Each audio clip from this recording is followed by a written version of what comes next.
Don't look behind you. The man at the back exit has a gun, and the one by the window, he works for Torino, not you." She said it with a smile, like she was describing the evening's specials. Antonio Bandini didn't flinch.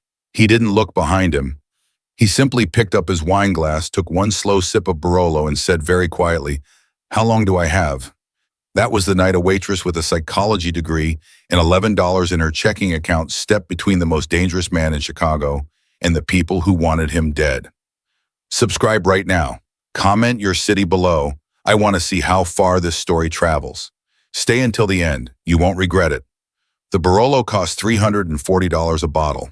Elena Vasquez knew this because she had personally carried enough of them to Antonio Bandini's table over the past 8 months to have paid off 2 months of her rent if the bottles had been hers, which they were not, and if her landlord accepted Italian wine, which he did not. She was carrying one now, Thursday, 7:48 p.m. Palazzo Restaurant, North Side Chicago, the kind of place where the lighting was deliberately soft and the tablecloths were changed between every seating, and the men who came in on Thursday evenings never looked at the menu because they had never needed to. Elena moved through the dining room the way she always moved, efficiently, invisibly, reading the room the way other people read the weather. It was the psychology training. 11 years out of school and she still couldn't turn it off. She noticed everything. The couple at table 12 who hadn't spoken in 20 minutes. The businessman at table 3 who was drinking too fast. The way Sal, her floor manager, kept checking the front entrance with the specific contained nervousness of a man who'd been told to expect something but hadn't been told what. She noticed the 2 men, first one table 9 near the window. Heavy, dark suit, a face that looked like it had made several bad decisions and survived all of them. He'd ordered a scotch 22 minutes ago and hadn't touched it. He was looking at his phone with the focused blankness of someone who was not reading anything on it. Second one, table 11, diagonal to the kitchen corridor. Thin, younger, the particular stillness of someone who had practiced being still. Sparkling water, positioned with a direct sight line to both the entrance and the back of the restaurant. Elena had stopped at the service station, set the Barolo down, and found Carmen. "The man at table 9, she said quietly. "Do you know him?" Carmen followed her gaze with the casual, sidelong look of a woman who had worked this floor for 14 years and knew how to look without looking. She was quiet for exactly 4 seconds. "He's been here before," Carmen said, "with Torino, not Bandini." "Torino," Elena repeated. "Jimmy Torino." Carmen picked up a tray. "Don't ask me anything else about it." She walked away. Elena stood there. She knew the name. Chicago taught its residents certain names the way it taught them which streets flooded in March, not because you looked it up, but because the information was simply in the air you breathed. Jimmy Torino and Antonio Bandini were both North Side, but they were not the same North Side. They were 2 men occupying the same territory with the careful patience of 2 people sharing a small room, each one waiting for the other to make the first wrong move. The hostess stand lit up. Antonio had arrived. He came in the way he always came in, unhurried. A slight nod to Sal, his eyes moving across the room in a single smooth practice pass that most people would have read as a man simply taking in his surroundings. Elena had been watching him do this for 8 months. She knew it wasn't casual. She knew he had just registered and cataloged every person in the room inside of 6 seconds. She picked up the Barolo. She watched him cross to table 4, not his usual 7, which was the corner of the wall at his back, one clear line to the exit. Table 4 was open, central, exposed on 3 sides. The table he had specifically requested tonight. She filed that away too. He sat down. He folded his hands on the table. He looked as he always looked, like someone who had all the time in the world and was simply choosing to spend some of it here. Elena walked toward him. She was 6 feet from his table when she heard it. The thin man at table 11, the sparkling water, the rehearsed stillness, was speaking into his phone. Barely above a whisper, she caught it only because she was moving, and he was not, and the acoustics of the room happened to carry the words directly to her at exactly the right angle. "Back exit, tell him he's in position." 2 minutes. She stopped walking. Her heart did something complicated in her chest. 2 minutes. She looked at Antonio. He was looking at her. He was always looking at her when she approached. He was the only man in this restaurant who actually watched the person bringing him his wine rather than continuing his conversation until the glass was in front of him. He was watching her face now. And because she had spent 8 months studying the micro-expressions of the most controlled face she had ever observed professionally, she saw the exact moment he read something in her expression that he hadn't expected. His eyes sharpened, fractionally, imperceptibly to anyone who hadn't been paying close attention. She started walking again. Normal pace, wine bottle in hand. She arrived at his table, presented the bottle Barolo, his vintage, as always, and she opened it with the small ceremony Palazzo required, and she poured. She leaned forward to set the glass in front of him. "Don't look behind you," she said. Her voice was the voice she used for describing the evening specials. Pleasant, professional, completely steady. The man at the back exit has someone in position outside. 2 minutes, maybe less. The man in the dark suit by the window table 9, he's with Torino, not you. She straightened up. She smiled the way you smiled at a guest whose order had just been confirmed. Antonio Bandini picked up his wine glass. He did not look at the window. He did not look at the kitchen. He took one measured, unhurried sip of the Barolo and set it down. Then he looked at her. "How long have you known?" he said. 8 minutes, she said. "I wasn't certain until 30 seconds ago." He nodded, once. The way you nodded when a forecast came in exactly as expected. "The kitchen," he said. "Is it accessible from here?" "Through the service door at the back of my section. 40 feet. "Walk to it," he said. "Normal pace, you're returning the bottle. You don't stop, you don't look back." A pause. "Elena," she waited.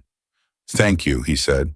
He said it the way he always said it, like she was actually there, like it was actually meant. But there was something underneath the courtesy now that she had never heard in 8 months of Thursday evenings. Something that acknowledged that she had just stepped into something that was going to cost her. Something that sounded, if she was reading it correctly, like an apology delivered in advance. She turned and walked toward the kitchen. 38 feet, 35, 30. Behind her, she was acutely aware of the room, the ambient sound of conversation and cutlery. The thin man at table 11 who had put away his phone and was now very still in a way that was different from his earlier stillness, active rather than waiting. The heavy-set man at the window who had shifted position slightly in his chair. 20 feet. Her entire nervous system was screaming. 15. She pushed through the kitchen door. The heat was immediate. The noise was immediate. The organized case of a full Friday service. 6 cooks, 2 prep stations, tickets calling, pans on fire. Sal was just inside the door with his clipboard, and he started to open his mouth about a table 6 order that had been misfired. "Sal," she kept her voice even, low. "I need 30 seconds of your complete attention, and I need you to not react visibly when I give it to you." Sal was 53 years old. He had managed restaurant floors in Chicago through 2 separate incidents that had never made the news for reasons that the restaurant's ownership had managed carefully. He looked at her face for exactly 1 second. He closed the clipboard. "Tell me," he said. "2 men in the dining room who aren't here to eat," she said, "possibly a third at the back exit. Mr. Bandini is at table 4.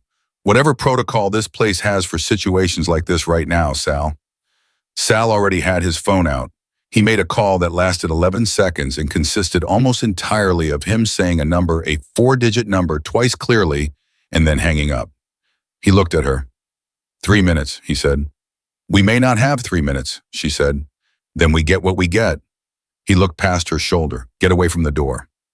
She moved. She moved to the side of the door, half behind the tall metal rack where the large serving crocks were stored, and she stood there and breathed and tried to run a psychology-trained assessment of the variables in the situation, which was frankly an absurd thing to be doing while standing in a restaurant kitchen in the middle of a service, but it was the only tool she had. Antonio had been warned, which meant he was no longer operating blind, which was something. His people and he had people she knew that much because there were always 2 or 3 men at the Thursday table who ate everything on their plates and said almost nothing. His people were presumably receiving the same information she had given him, or close to it. The question was the back exit. The third man, already in position. 2 minutes had already passed. The service door opened. Not the main kitchen door, the service door, the one at the far end of the kitchen that led to the alley. The one that the line cooks use for cigarette breaks. The man who came through it was not a line cook. He was mid-40s, built like someone who had done physical work his entire life. And he was looking around the kitchen with the focused, methodical attention of a man performing search. He had a phone to his ear. He was saying very quietly, "Kitchen's clear so far, looking for..." He saw Sal. "You," he said. "Who did you call?" Sal said nothing. "Who did you..." Elena picked up the crock. It was a large, full ceramic serving crock. She would later estimate it weighed somewhere between 8 and 10 pounds, and she swung it with both hands at the back of the man's head with all the force of someone who had been carrying heavy things for 11 years and had no idea what else to do. It was not graceful. He didn't go down the way she expected. He staggered forward, hit the counter with both hands, and she had a half-second of pure cold panic as he turned toward her, still standing, still functional, looking at her with an expression that was equal parts fury and genuine surprise. Diego, 22, 6 months on the pasta station, moved. The cast iron pan connected with considerably more authority than the crock had. The man went down. The kitchen was completely silent except for something bubbling on a burner that nobody had turned off. Every cook, every prep worker, every dishwasher in the room had frozen in place and was looking at Elena. She set down the fragments of crock she was still holding. She looked at Diego. "Thank you," she said. Diego was breathing hard. He looked down at the man on the floor and then back at Elena. "Are you," he started. "Stay with him," she said. "Don't let him up, Sal." She found Sal. "You're 3 minutes. Tell them kitchen entrance service door." She turned and went back through the main kitchen door, into the dining room. The dining room looked at first past like a restaurant in the middle of normal service. But it wasn't. The geometry was wrong. She felt it before she understood it, the way certain tables had shifted their ambient attention, the way the background noise had changed its register by just a fraction of a degree. The heavy-set man at table 9 was standing now, and he was not looking at his phone. He was looking toward the front of the restaurant with the expression of a man who had received information that was not the information he had been expecting. The thin man at table 11 was gone. Chair pushed out, sparkling water untouched. Table 4. Antonio was still there. He was not alone. There was a man standing close to him, not from the regular Thursday contingent, someone else, someone who had materialized with a speed that confirmed Sal's 3-minute protocol, had either run very fast or had been already in motion before her conversation with Sal. The man was positioned with the practiced alertness of someone whose primary function was keeping the person next to him alive. Antonio was looking across the room. He was looking at her. She crossed toward him. The room parted around her the way rooms parted for people who were moving with absolute intention. She reached table 4 and stopped. "Third man is down," she said. "Kitchen. Diego, one of the line cooks, has him." Antonio looked at her for a long moment. Something moved across his face that she hadn't seen before. Not gratitude, she had seen him be grateful 8 months of Thursday evenings. It was contained and precise. This was different. This was the expression of a man recalibrating. "Sit down," he said. "I'm working," she said. "Elena, sit down." She sat down, not because he told her to. Her legs had made that decision on their own. For approximately 30 seconds, neither of them said anything. The man standing near Antonio continued to watch the room. Somewhere near the front entrance, Elena could hear the specific change in ambient noise that meant people in suits were coming through the door. Not diners. "You should have stayed in the kitchen," Antonio said. "I know," she said. "Why didn't you?" She thought about that. She thought about it honestly, the way she had been trained to think about questions that deserved honest answers rather than comfortable ones. She looked at the man across the table. The left hand he held more carefully than the right, the silver at his temples, the 8 months of Thursday evenings, the way he was the only person in this restaurant who ever looked at her like she was there. "Because I was already in it," she said. "The moment I heard those words and chose to warn you instead of walking the other way, I was already in it. The kitchen was just the consequence of a decision I'd already made." Antonio was quiet. Then, "That is either the most intelligent thing anyone has said to me in quite some time," he said, "or the most dangerous." "Can it be both?" she said. And there it was, the compression at the corner of his mouth, the small contained thing that she had learned to read as the closest he got to actual amusement. "Here, Now, in the middle of whatever this was. Yes, he said. I suppose it can. He looked at the Barolo still in the bottle, barely poured. I owe you a conversation, he said. A real one. Not Thursday evening service. He looked at her. But first I need you to understand something. She waited. The men tonight, he said. His voice was even informational, the voice of someone explaining the terms of a contract. They were not random. They were sent by someone who knew my schedule, my table preference, my habits. He paused. That information does not come from outside my organization. The weight of that sentence landed on her slowly. Someone on your side told them, she said. Yes. And now that side, whoever it is, knows that you were warned. She felt the logic assembling itself with cold precision. They'll want to know how. Yes, he said again. She looked at him. They'll find out it was Maya. They will find out it was you, he confirmed, quietly, without apology. Which is why starting tonight, the life you had before this evening is no longer the life you have. The sirens were audible now, rising from somewhere down the block.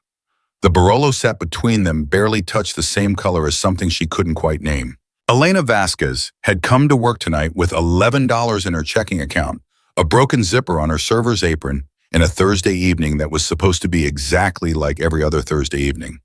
She looked across the table at Antonio Bandini. What happens now, she said. He looked at her with those dark, direct eyes that had always seen her when no one else in this room bothered to. Now, Annette, he said, you find out what you're actually made of. Outside, the sirens got louder, and somewhere in the restaurant, she wasn't sure where, she wasn't sure who, a door closed with a sound like a period at the end of a sentence she had only just begun to read. The sirens had come and gone by 10 o'clock. What remained was the particular quiet of a place where something significant had happened and been professionally contained, the kind of quiet that had a texture to it that pressed against the ears in a way that ordinary silence didn't. Elena had been sitting in the back office of Palazzo for 40 minutes, on a chair that someone had brought from the storage room with a glass of water she hadn't touched, in the slow incremental return of her own heartbeat to something resembling normal. Sal was across from her. He had his hands folded on the desk. He had not unfolded them since he sat down. The police came and went, he said. Kitchen incident, equipment malfunction. Diego is being very cooperative with that narrative. Diego is 22 years old, Elena said. Diego is 22 years old and surprisingly composed, Sal said. Whatever he is going to be in 10 years, it is not going to be small. He looked at her. The man he helped you with, he was removed before the officers arrived. Quietly, efficiently. Antonio's people, she said. I assume so. Sal paused. I don't ask certain questions, Elena. You know this about me. I know, she said. But I am asking you one now. He unfolded his hands. Are you all right? She thought about it honestly. She ran an actual assessment, the way she had been trained, the way she did it with other people turned now on herself. Heart rate returning to baseline, hands steady, cognitive function clear, possibly too clear, the hyper-clarity of adrenaline that hadn't fully metabolized, emotional state somewhere between functional and the edge of something she was deliberately not looking at directly. I think so, she said. Ask me again tomorrow. Sal nodded. He accepted this. There's a man outside. He says his name is Reeves. He says he's here to take you somewhere safe. Elena looked at the door. Did he say who sent him? She said. He said you would know, Sal said. She thought about Antonio at table 4, the compression at the corner of his mouth. What happens now? Now you find out what you're actually made of. All right, she said. She stood up. She picked up her jacket. She had no bag, no phone charger, no change of clothes, nothing but what she'd come to work with, which was considerably less than she would have brought if she'd had any idea what Thursday was going to be, and she looked at Sal. The kitchen, she said. Diego, make sure he's... I will handle Diego, Sal said firmly. Go. She went. Reeves was waiting near the side entrance, a man she was meeting for the first time in a context that was far from ordinary, which meant she assessed him the way she assessed everything under pressure, fast looking for the structure beneath the surface. Mid-40s, gray at the edges, like someone had slowly turned down the color in his hair over time. A face that was professionally neutral in the way that faces were professionally neutral when they had been trained to be. He looked at her without surprise, which meant Antonio had described her to him, which meant this arrangement had been in motion since before the sirens arrived. "Ms. Vasquez," he said, "my name is Reeves. Mr. Bandini asked me to make sure you were comfortable and secure tonight." "Where is he?" she said. "Managing the situation," Reeves said. "He'll join you as soon as he can." "How long?" "I don't know," he said. And she believed him, which was the first thing she filed about Reeves. He was honest about the things he didn't know, which was either the sign of genuine trustworthiness or very sophisticated performance of it. She didn't have enough information yet to tell which. "All right," she said, "let's go." The Pennant house was 40 minutes away, and she spent those 40 minutes in the back of a car that smelled of leather and something faintly medicinal, watching Chicago move past the window and doing what she always did when she was frightened and had no productive outlet for it, she thought. She thought about the three men, the heavy-set one at table 9, the thin one at table 11, the one who had come through the service door. She thought about the precision of it, the timing, the positioning, the fact that they had known Antonio's table and his schedule, and the layout of the kitchen access. She thought about what that kind of knowledge required. Someone inside. She thought about that, and then she thought about something else, about the specific texture of Antonio's expression when he'd said the information does not come from outside my organization. The way he'd said it, not surprised, not even fully angry. Just the particular contained weight of a man confirming something he had already partly known. He had suspected someone before tonight. She filed that. The penthouse was exactly what it was: expensive, impersonal, the apartment of a place rather than a home. Reeves had shown her where the kitchen was, where the guest room was, that there was a phone on the counter she could use to reach him directly. He had been efficient and polite and had stood at the door of the elevator for exactly 3 seconds before it closed, looking at her with an expression she hadn't fully caught. She had gone to the window. She had stood there and looked at Chicago and thought, "What have I done?" Not with regret, with clarity. What have I done specifically? And what does it mean specifically? And what am I walking into with both eyes open? And what am I walking into blind? She separated the columns in her head the way she'd been trained: known, unknown, inferable, not yet determinable. It was the exercise that kept the fear from becoming the dominant weather of her internal state. Known. She had warned a man who ran organized crime on Chicago's north side about an attempt on his life. She had incapacitated a man in a restaurant kitchen. She had given material assistance to Antonio Bandini in a situation that was by any reasonable legal or moral assessment complicated. Unknown, what came next? Inferable, nothing about her life as of 4 hours ago was still intact, not yet determinable.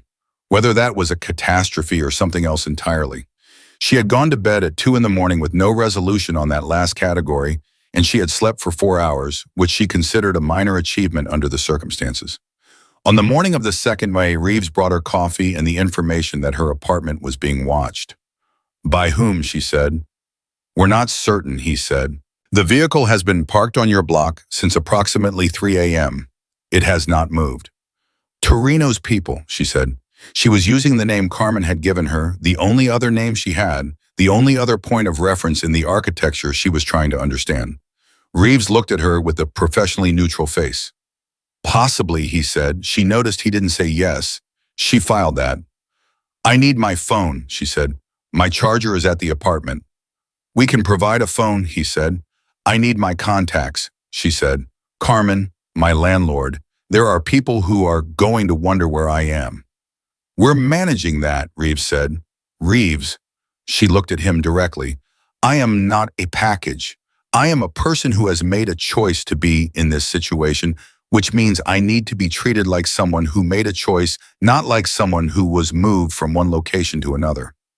She paused. "I need my phone, please." He looked at her for a moment. "I'll see what I can do," he said. He was back in 20 minutes with her phone in a sealed bag and the information that someone had retrieved it from her apartment during the window when the surveillance vehicle had briefly relocated. Briefly, he said, meaning minutes, and that the phone had been checked and was clean. "Checked for what?" she said. "Tracking software." he said. She absorbed that. She took the phone out of the bag and held it and thought about the word tracking and what it meant that someone might have put tracking software on the phone of a waitress, which implied they had known about her before last night, which implied the operation had been more comprehensive than 3 men in a back exit. Who had access to my apartment? She said. That's a question for Mr. Bandini, Reeves said. When will he? Soon, Reeves said and left. She called Carmen. Carmen picked up on the second ring and said without preamble, "Where are you?" "I can't say," Elena said. "Are you all right?" "I'm home," Carmen said. "I left as soon as Sal released the floor." "Elena, what happened after I left? I saw the police outside. When I left, I saw—" "I know," Elena said. "It's complicated." "I know it's complicated. I've worked next to powerful, dangerous men for 14 years. I know complicated." Carmen's voice dropped to the register Elena associated with her being genuinely afraid rather than performing concern. "Are you safe?" "I think so," Elena said, the same answer she'd given Sal. "Yes, I am." "The man with the sparkling water," Carmen said, "the thin one. He walked out of the front door at approximately the same time I see him go, and I said nothing to anyone because I didn't know what to say and I didn't know what had happened." A pause. He looked calm. He looked like someone who'd been told to abort and was following instructions. Elena went still. "He walked out calmly," she said. "Very," Carmen said. "Carmen, did you see where he went?" "He got in a car," Carmen said. "Blue sedan. He didn't drive. Someone else was driving. They turned north on—" "Don't," Elena said, quickly. "Don't tell me the street over the phone." A silence. "Elena," Carmen said quietly. "I know," Elena said. "Be careful," Carmen said. It was the voice Carmen used with her daughters. Elena recognized not the professional voice, not the 14 years at Palazzo voice, but the underneath voice, the real one. "Whatever this is, be careful." "I will," she said. She hung up. She sat with what Carmen had told her. The thin man had walked out calmly, following instructions to abort, which meant someone had called the abort, someone had known the operation had failed, and had pulled the thin man out before the police arrived, which meant real-time communication between the thin man at table 11 and someone outside the restaurant who was monitoring the situation. The operation had an external coordinator. That was new information. She was still holding it when the elevator opened and Antonio walked in. He looked like he had been awake for 30 hours and had chosen not to acknowledge it. The charcoal suit from last night was gone. He was in different clothes, dark jacket, no tie, and he looked, if anything, slightly more contained than usual, which she had learned meant the opposite of what it appeared to mean. When Antonio was most controlled on the outside, the most was happening on the inside. He looked at her. "You slept," he said. 4 hours, she said. "You didn't." "No." He sat down across from her. He put his hands on his knees. "I owe you an explanation." "You said that yesterday," she said. "I mean it more today," he said. She waited. "The men last night," he said. "I spent the night trying to confirm who sent them. My initial assumption was Torino, the man at table 9, had been seen with Torino's people before. But as the night developed," he paused. "The operation was too sophisticated for Torino. Jimmy Torino is effective, but he is not subtle. What happened last night was subtle. It was precise. It required knowledge that only comes from inside." "You had a suspect," she said. He looked at her. "Before last night," she said, "you had already suspected someone." A pause that confirmed it more thoroughly than a yes would have. "How long?" she said. 3 months, he said. "Small things, decisions that were made and then unmade because information had moved in a direction it shouldn't have. Twice I adjusted a plan and twice the adjustment was anticipated. The pattern was too consistent for coincidence." He paused, but I could not identify who. The only certainty I had was that it was someone close. And last night confirmed it. Last night was the confirmation, and he said, "The men knew my table. They knew I had requested table 4 specifically. That request was made that afternoon and communicated to exactly 4 people within my organization." He looked at her steadily. "One of them is no longer a concern. The other 3 I am still working through." She absorbed this. "What happens when you identify them?" "They are handled," he said, in the same tone he used for things that did not require further detail. She accepted this the way she was learning to accept certain things, not with approval, not with judgment, but with the pragmatic recognition that she was operating in a structure with its own logic that she hadn't chosen and couldn't redesign from outside. "There's something else," she said. He looked at her. She told him what Carmen had said. The thin man walking out calmly, the blue sedan, the abort signal. Antonio listened without interrupting, which was one of the things she had noticed about him across 8 months of Thursday evenings. He listened the way he looked at people with full attention, without the half-presence of a man waiting for the other person to finish so he could respond. When she finished, he was quiet for a moment. "An external coordinator," he said. "Someone outside the restaurant with communication to at least the thin man," she said. "Possibly to all three," which means the operation wasn't just 3 men, it was 3 men and a director. "A director who aborted when the restaurant failed," he said. "Which means a director who is still active, still in the city, still with resources, and still without whatever they were trying to accomplish," she said. "The goal was not simply my death," Antonio said. He said it with the flat factual register of someone discussing logistics rather than their own survival, which Elena had largely stopped finding jarring.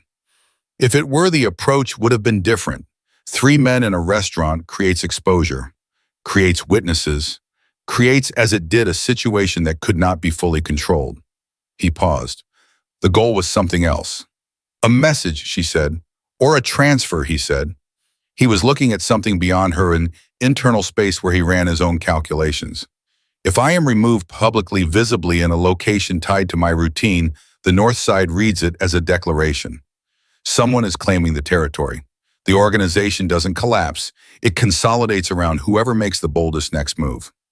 Someone wants to step into the vacuum," she said, "immediately, before anyone else can. And they want the step to be clean," he said, "legitimate within the structure. Not a takeover or a succession." He looked at her. "Which means they have already positioned themselves for it. The attempt at the restaurant was not the beginning. It was supposed to be the end of something that has been building for a long time." The weight of that assembled itself slowly in Elena's chest. "Then last night didn't stop them," she said. "It delayed them." "Yes," Antonio said. "They still have the plan," she said. "They still have the position. They still have whatever structure they've built toward this. They just don't have the outcome," he said. She looked at him. "And now they have a problem," he said. "The attempt failed visibly. I am alive, and I know an attempt was made. Whatever the next move is, it must account for that. It must account for the fact that the element they did not plan for," his eyes met hers, "is now inside the situation." He meant her. She sat with that. "They'll want to know who warned you," she said. "They already know a warning was given," he said. "The thin man was in the room when you approached my table. He didn't hear what was said, but he saw you lean forward. He saw my response." He paused. "He saw you walk to the kitchen." "So they know it was staff," she said. "They know it was you," he said. The sentence landed clean and cold. "By now they know your name," he continued. "Your address, which is why the vehicle was parked on your block by 3 a.m. They move quickly, Elena. They are not careless people." He paused. "Which is why you are here and not there." She stood up, not from panic, from the need to move, to be in motion, while she processed, which was a physical habit she'd had since graduate school, pacing through the thing until she could see its edges. She walked to the window and stood there and looked at the city and thought. "You said only 4 people knew about the table change," she said without turning around. "Yes." "And one of them is handled," she said. 3 remain." "Yes." "You've been awake all night trying to narrow it down." "Yes," she turned. "What do you know about each of them?" He looked at her with an expression that she was beginning to catalog, the one that appeared when she moved faster than he'd anticipated, when she arrived at the question he was already asking through a route he hadn't predicted. "Tell me," she said. "All 3, everything you know." A pause. "Why wow," he said, not resistance, genuine question. "Because you've been inside this for 20 years, she said. "You know these people, which means you have assumptions about them that you can't fully separate from the evidence. You need someone who doesn't have those assumptions." She paused. "I've been reading people across expensive tables for 11 years. Tell me about them." He looked at her for a long moment. Then he told her. The first was a man named Dolan, 20 years in the organization logistics, the kind of man whose value was in his reliability rather than his brilliance. Antonio described him with the economy of someone who had assessed another person so many times the assessment had become automatic. Reliable to a fault, risk-averse, family man, 3 kids, 2 in college. Elena listened. Financial pressure, she said. Possibly, Antonio said. The eldest is at Northwestern. She filed that. The second was a woman named Cara Santos, 10 years communications and coordination, sharp, ambitious, the kind of person who had moved up quickly and had the specific energy of someone who knew they were moving up and was enjoying it. Antonio described her with slightly more care, not more words, but more precision. She was, Elena inferred, someone he had invested in, someone whose rise he had facilitated. You like her, Elena said. He paused. She's effective. That's not what I said. Another pause. Yes, he said. I have found her to be, he stopped, trustworthy. Until recently. What changed recently? Her behavior, he said. Subtle. A degree of distance in the last month that wasn't there before. I attributed it to a personal situation. Her mother was ill. He paused. I may have attributed incorrectly. Elena thought about that. The personal situation, the ill mother, the leverage point. She thought about Caro finding Hale through his son. The same approach over and over. Find the person adjacent to power. Find the thing they love. Find the crack. And the third, she said. Reeves, he said. She went very still. Antonio's face didn't change. He was watching her with the same full attention he had been giving the entire conversation. And she understood that this was not a revelation he was making casually, that he had been working toward it, that he had needed possibly to say it to someone outside himself to hear how it sounded. Reeves brought me here, she said. Yes, Antonio said. He handled the communication with Carmen, she said. Yes. He's been in this apartment, she said. He knows what's been discussed. Yes, Antonio said. All of that is true. She processed this with the deliberate speed of someone who understood that processing it incorrectly would be worse than processing it slowly. You're not certain, she said. If you were certain, he would be handled, like the first one. I am not certain, Antonio confirmed. I have a pattern and a timing and a probability. I do not have certainty. But you told me, she said. I told you, he said. Why? He was quiet for a moment. A real quiet, not the strategic quiet she had learned to read as selection, but something that was closer to honesty about the edges of what he knew. Because he said, in the last 14 hours, you have demonstrated better judgment about people in this situation than anyone else currently available to me. He paused. And because if I am wrong about Reeves telling you, costs me nothing. And if I am right about Reeves and I don't tell you, he stopped. Then I'm operating blind, she said. Then you are in danger that you can't account for, he said. I find that unacceptable. She looked at him. He said it the way he said everything, controlled, precise, without ornament. But she had spent 8 months learning the architecture of this face, and she heard what was underneath the precision. The thing that was not strategic. All right, she said. All right, he said. So we watch him, she said, Reeves. We don't move on the assumption we observe. We see what he does with the information he's been given. Agreed, Antonio said. And Dolan and Santos. I will handle the conversations, he said, but I want you to be present for them. He looked at her. I want to watch you watch them. She absorbed the weight of that, the degree of trust. It represented the specific kind of trust that was not about affection or history, but about demonstrated capacity. The trust of a man who had spent 20 years making judgments about people in high-stakes situations, extending that judgment to a woman he had known across a restaurant table for 8 months and 4 days of crisis. When, she said. Tomorrow, he said. Tonight is sleep, actually sleep this time. More than 4 hours. He stood. He picked up his jacket. He looked at her with the expression that she had 3 separate categories for now and was working on a 4th. You need to be clear. What's coming is not simple. Nothing since Thursday has been simple, she said. No, he agreed, but it was survivable. He paused at the door. What's coming, I want to make sure it stays that way. He left. She stood in the apartment with the city outside and the silence that pressed against the ears, and she thought about Reeves and his professionally neutral face and the 7 words she wouldn't hear him say in the lobby tomorrow morning, after they stepped into the elevator. The 7 words that she was not yet in a position to know about, the words that were going to change the shape of everything she thought she understood about who she was dealing with and who she could trust. She didn't know about those words yet. She went to bed. She slept 6 hours this time, which she would later consider one of the last pieces of ordinary life she got before everything accelerated past the point of ordinary entirely. In the lobby of the building, Reeves stood alone at 1:47 in the morning with his phone to his ear. He spoke for 7 seconds. He put the phone away. He looked at the elevator, at the floor indicator, at the number that showed Elena's floor, at the building that surrounded the number that surrounded the woman who had changed everything by leaning over a wine glass. And his face held something that his face did not usually hold, something that his professional training had not fully succeeded in removing. It was not guilt. It was something adjacent to guilt that had not yet decided what it was going to be. He stood there for another moment.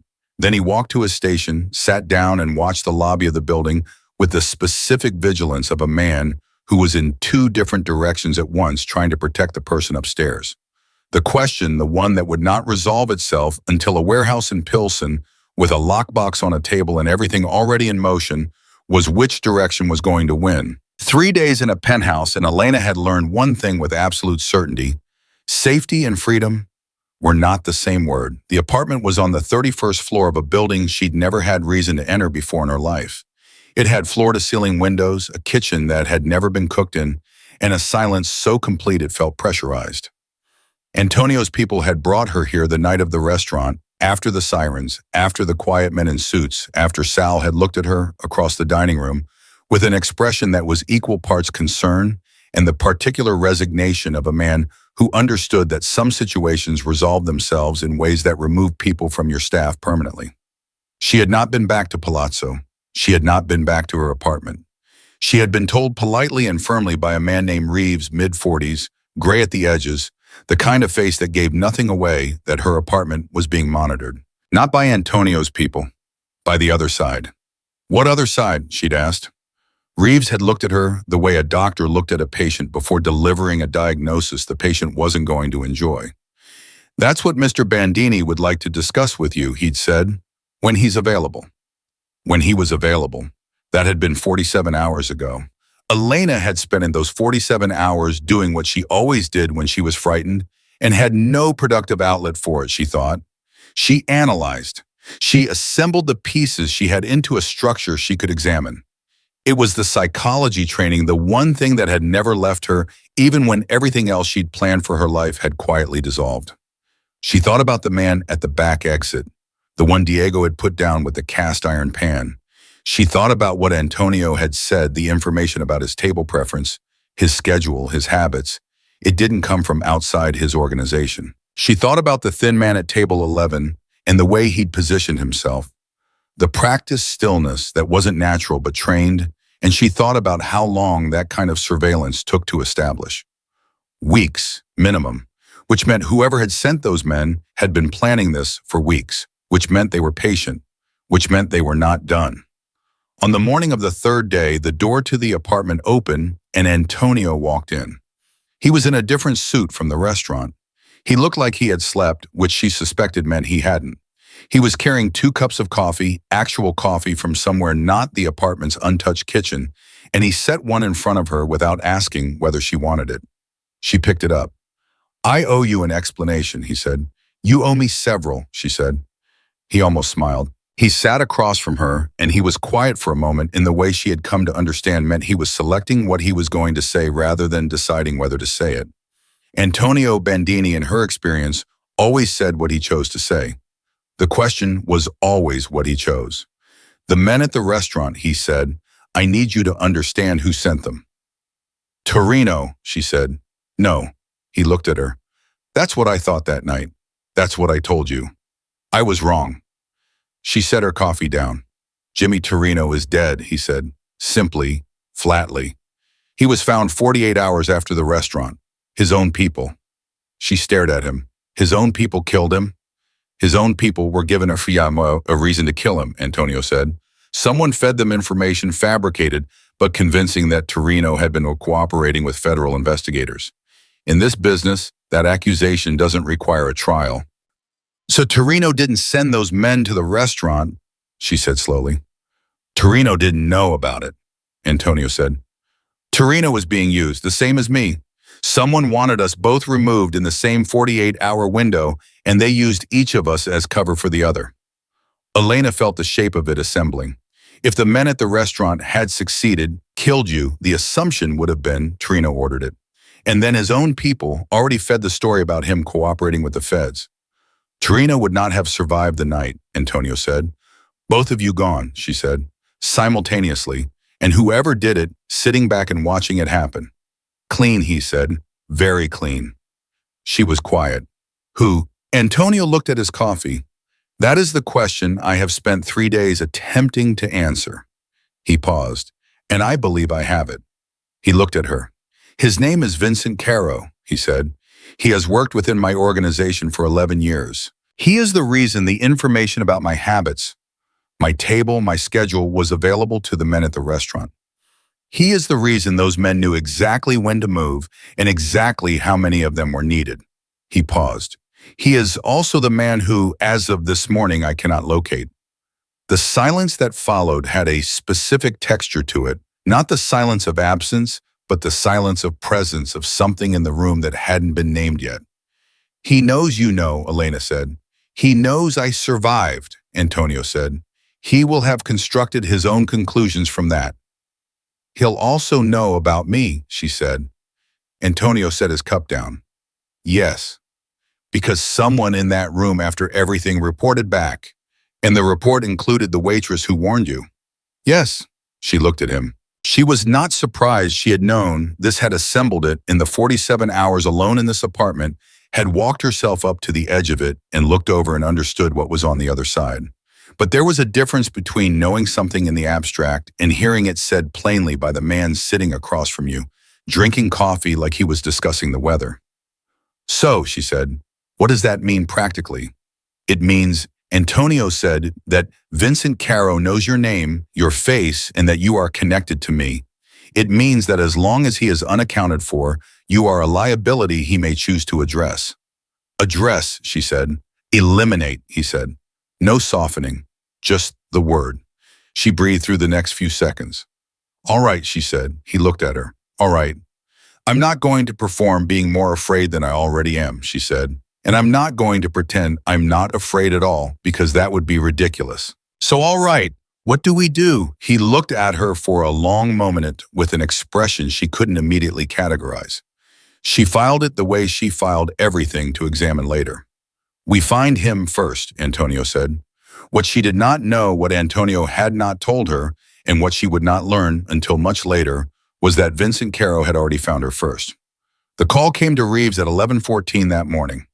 Reeves took it in the hallway outside the apartment, which she knew because she heard him step out, and she heard the quality of silence that followed the particular silence of a conversation happening at reduced volume by a person who understood the acoustics of the building. She looked at Antonio. Antonio was looking at the door. When Reeves came back in, he spoke directly to Antonio in a low and even voice. The woman from the restaurant, the other one, Carmen Reyes. Elena was on her feet before he finished the sentence. What about Carmen, she said. Reeves looked at Antonio. Antonio gave him something, a look, a nod, something that Elena was not yet fluent enough in their shared language to fully read. She's been approached, Reeves said, this morning. A man came to her apartment building, showed her a photograph. He paused. Of you. The room contracted slightly around Elena. He told her, Reeves continued, that you were responsible for what happened at the restaurant, that you caused the incident, that you were being held against your will. He paused again. He offered her money to confirm your last known location. What did Carmen say? Elena said. She said she didn't know, Reeves said. Is she safe? Reeves looked at Antonio. She is currently safe, Antonio said carefully. Currently, Elena said. The man left, Antonio said. But Carmen is now a known contact, which means she is a potential point of pressure. He was watching Elena's face. I have people watching her building. Elena turned away from both of them. She walked to the window she'd spent 3 days not looking out of, because looking out made the distance from her real life too tangible, and she stood there and thought about Carmen. 14 years at Palazzo, Two daughters, one in high school, one in middle school. A commute from the south side that took 40 minutes each way. A woman who had told her 8 months ago that's exactly why he's still alive and then walked away and found something else to do because Carmen had always understood exactly how far to be involved and no further. Carmen had been pulled in anyway, because of her. Elena turned back around. I need to talk to her. That's not possible right now, Reeves said. It's not a request, Elena said. She looked at Antonio. Carmen is involved because of what I did. Whatever risk she's carrying is mine. I need to speak to her. Antonio looked at her with the specific attention of a man recalibrating. She was starting to recognize this look, the slight shift in his eyes that meant she had said or done something that landed outside his prediction. Reeves, he said, I'll arrange it. Reeves said and left. In the silence that followed, Antonio said, You understand why that may not have been wise. I understand it may not be convenient, she said. That's different. He was quiet. Then, unexpectedly, Where did you study? She blinked. Psychology, U of I, then DePaul for the graduate coursework I never finished. She paused. Why? Because he said you think in a way that most people I work with do not. You separate the emotional from the structural, even when you're feeling both at once. He paused. It is useful. It is also, in my experience, the thing that gets people like you into the most trouble. People like me, she said. People who cannot stop caring about the collateral, he said. Even when the collateral is beyond their control. She looked at him. Is that a warning? It is an observation, he said, from someone who also can't stop caring about the collateral, she said. And there it was again, the compression at the corner of his mouth. Small, contained, real. Possibly, he said. Carmen's voice on the phone when Reeves connected them 40 minutes later was steady in the way that voices were steady when their owners were performing steadiness over considerable underlying fear. Elena recognized it immediately. I'm all right, Carmen said before Elena could ask. You're not, Elena said. But thank you for saying it. Are your girls with you? They're at school? A pause. Elena, what is happening? I can't tell you everything, Elena said honestly. But I need you to know the man who came to your building was lying. Everything he told you was constructed to get information about me. I know that. Carmen said, a flash of her real self coming through the dry, clear-eyed Carmen, who had survived 14 years at Palazzo by seeing everything and saying less than half of it. I'm not an idiot. I know, Elena said. I know you're not. Are you safe? Elena looked at the room around her, at Reeves near the door, at Antonio who had stepped to the other side of the room with his own phone, but who she was aware of the way you were aware of something that generated heat peripherally constantly. For now, she said. That man this morning, Carmen said.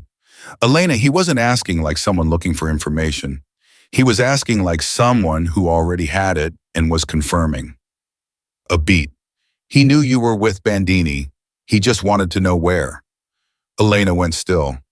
He already knew, she said. He already knew, Carmen confirmed. After she hung up, Elena sat for a moment with the shape of that.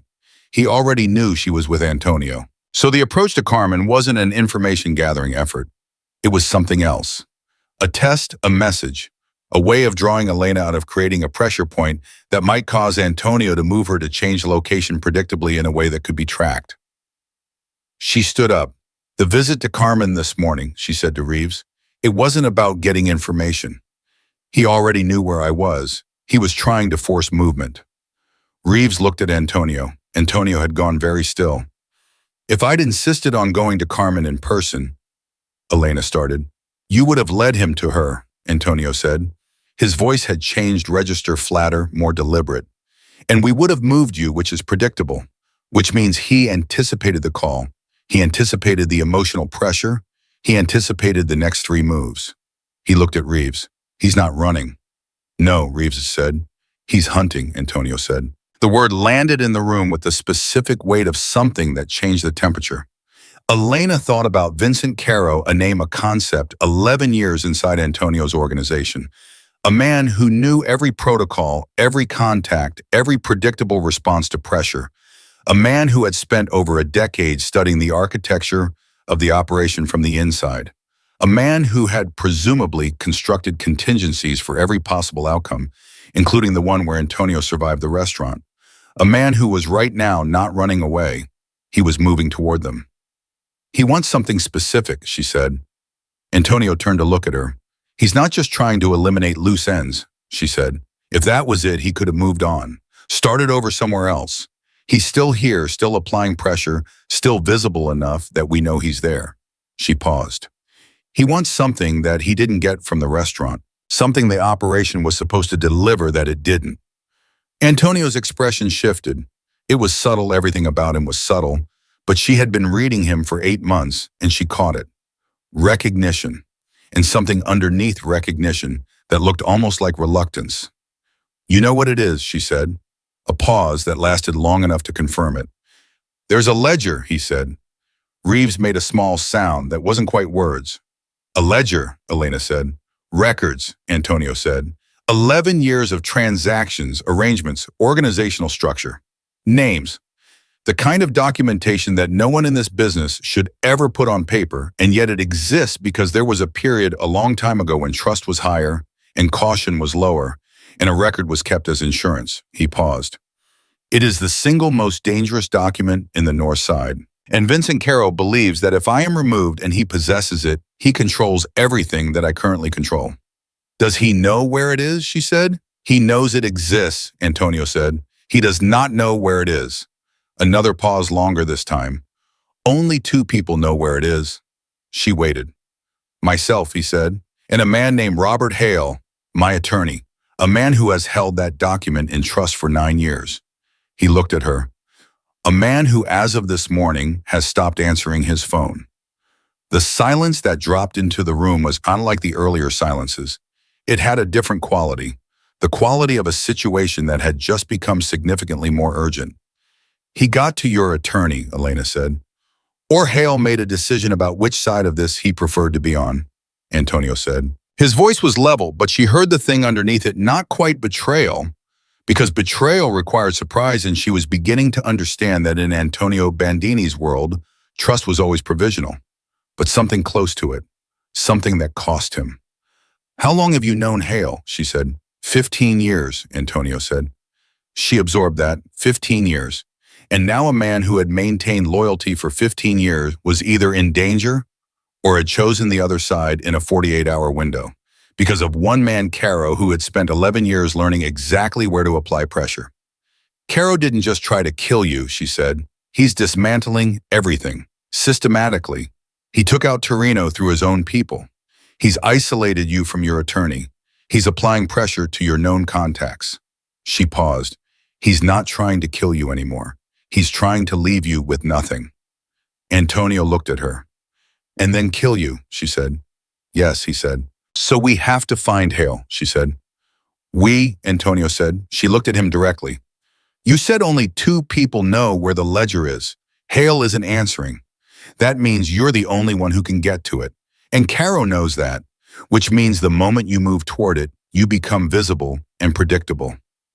She paused. You need someone who can move without being predicted. Elena. I'm already in it, she said. You said that yourself 3 days ago at table 4, the life I had before that evening. So stop looking at me like I have a choice about how deep I am and start telling me what you need. The room was quiet. Reeves was looking at a point on the wall with the professional discretion of a man pretending he wasn't listening to a conversation he was absolutely listening to. Antonio looked at Elena Vasquez, the waitress who had hit a man with a ceramic crock, who had walked back into a dining room she had every reason to flee, who had separated emotional from structural, with a precision that had surprised him more than once in the last 3 days, and he made a decision. Hale has an office on Michigan Avenue, he said. He also has a second location, not listed, not known to anyone in my organization except me. A pause. And apparently not known to Caro, or Hale would already have been moved. Where, she said. He told her. And that was the moment Elena Vasquez stopped being a waitress who had been pulled into something and became something else entirely, a word she didn't have yet, in a role she hadn't been trained for, walking toward a situation that psychology coursework had not covered, and that 11 years of reading people in a restaurant had only partially prepared her for. She thought about Carmen's voice on the phone, steady over fear. She thought about Diego with the cast iron pan, 6 months on the pasta station, 22 years old, who had moved without hesitating. She thought about Sal, who had made an 11-second call and asked no questions. She thought about the people who moved when it mattered, not because they weren't afraid, but because being afraid and being still were two different choices, and they had made the same one she had. She stood up. "Then let's go," she said. Antonio stood. He buttoned his jacket, the small, habitual gesture she had watched him make 100 times at the end of a Thursday evening. Then he looked at her. "Elena," he said. She waited. "Whatever we find when we get there," he said, "I need you to understand the ledger changes everything. What's in it, who it implicates, what it means for everyone whose name is in it." He paused. "If Hale has moved it or handed it over, or if Caro already has it, then we figure out what comes next," she said. "One thing at a time." He looked at her for a moment with the expression she still hadn't successfully categorized, the one she'd been filing away for 3 days, the one that sat just outside the range of what she'd seen from him before. "One thing at a time," he said, and they walked out the door together into whatever was waiting on the other side of it, as the city of Chicago moved around them, indifferent and enormous, and full of people who had no idea that somewhere in the architecture of their ordinary Thursday, the entire north side was shifting on its axis. The elevator doors closed. Reeves watched them go. Then he took out his phone and he made a call that no one in the room had heard him plan to make, and he said very quietly 7 words that would not make sense to Elena Vasquez until much later, until it was almost too late for the knowing to help her. 7 words. And then he put the phone away. The address Antonio had given her was a law office that didn't look like a law office. It was on a side street off Michigan Avenue, tucked between a dry cleaner and a building whose ground floor tenant had changed 3 times in the last 2 years. Elena knew this because she had walked this block on her way to Palazzo Supplier for 8 months and had registered the changes the way she registered everything, without meaning to, without being able to stop. The door to the office was plain. No signage. A buzzer panel with a single label that said simply, RH Consulting. Antonio pressed the buzzer. Nothing. He pressed it again. "He's supposed to be here," Antonio said. It was the first time in 4 days she had heard something in his voice that wasn't controlled. Not panic. Antonio Bandini did not appear to be physiologically capable of panic, but a tightness, a crack in the surface. "Try again," she said. He pressed the buzzer a 3rd time and held it. A sound. Faint. From inside, not the buzzer being answered, but something else. Movement. The specific sound of something being knocked over by someone moving quickly in a space they were navigating without lights. Elena and Antonio looked at each other. "Side entrance," Antonio said. They moved. The side entrance was an unmarked door in the narrow passage between the law office and the dry cleaner, the kind of door that existed in every old Chicago building, a service access, a fire egress, the architectural afterthought that nobody used. It was not locked. It was, in fact, not fully closed. Antonio went through first. Elena followed. The stairwell was dark. 1 flight up a door was ajar, a thin line of light underneath it. They took the stairs without speaking, and Antonio pushed the door open, and they walked into the room where Robert Hale was sitting in a desk chair with his hands in his lap, and his phone on the floor beside him, cracked screen like it had been dropped, and the expression of a man who had been sitting in the dark for several hours making a decision he had not yet finished making. He was in his 60s, silver-haired, soft around the middle, the kind of face that belonged in a courtroom, composed, readable only on purpose, giving you exactly what he chose to give you and nothing else. Elena recognized the type immediately. She had served men like this on Thursday evenings for years, men who had learned over decades to make their face a document that said what they wanted it to say. Right now it said exhausted, afraid, and when he looked at Antonio, something that was unmistakably close to shame. "Antonio," he said. "Robert." Antonio's voice was even, careful. The voice of a man who understood that the next few minutes required precision. "Tell me what happened." Hale looked at his hands. "He called me 2 days ago." "Caro." "He knew things," Hale said. "Things he shouldn't have known. About my son, about David's situation, the money, the arrangement we made last year to keep it quiet." He paused. "He said if I cooperated, David wouldn't be touched. If I didn't..." He stopped. "What did he ask you to do?" Antonio said. Hale looked up. He wanted the ledger. The word landed in the room with the weight it always carried. Did you give it to him? Antonio said. The pause that followed was exactly 2 seconds long, 2 seconds that felt considerably longer to Elena, who was standing near the door watching both of them reading the room the way she always read rooms, looking for the headline, tracking the thing underneath the thing. No, Hale said. Antonio released a breath that he had been holding with complete invisibility. Where is it? I moved it, Hale said. When he called before I had decided anything, my first instinct was to move it. It's not here. It's not at the office on Michigan. He looked at Antonio. I moved it to the only place I could think of that Caro wouldn't know about. Where? Antonio said. Hale told him. Elena watched Antonio's face process the information. She watched him do the calculation, distance risk exposure, what it meant to move toward that location in the current situation. She watched him arrive at whatever conclusion the calculation produced. Why didn't you call me? Antonio said. Because, Hale said quietly. For approximately 18 hours, I was genuinely considering whether to give it to him. The honesty of that stopped the room cold. Elena respected it even as it complicated everything. David, Antonio said, just the name. A question and a statement at once. He's my son, Hale said. Whatever he did, and I am not defending what he did, he is my son. And Caro knew that. He knew exactly which door to knock on. He looked at Antonio. I'm sorry, I know what sorry cost in this context. I know it doesn't fix anything. But I need you to know that I couldn't, he stopped. You stopped, Antonio said. I stopped, Hale said, because Hale was quiet for a moment. Then, because 15 years is a long time. And whatever I've compromised in my life, whatever corners I've cut and things I've looked away from, there are certain lines I've never crossed. Giving that document to a man like Caro is not a line, it's a cliff. He looked at Antonio steadily. And I am too old and too tired to reinvent myself as the kind of man who jumps off cliffs for people he doesn't respect. A silence. Then Antonio said, we need to retrieve it. Tonight.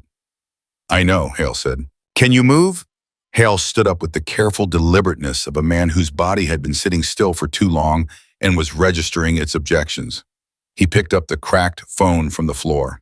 He looked at Elena for the first time, a long, assessing look, the lawyer's look, the look that was calculating relevance and liability simultaneously. You're the waitress, he said. I'm Elena Vasquez, she said. You warned him at the restaurant. Yes. He looked at her for another moment. How much do you understand about what you're involved in? More than I did 4 days ago, she said. Less than I probably need to. Something in his face shifted slightly, not quite approval, but the recognition of a particular quality he hadn't expected. Fair enough, he said. They moved.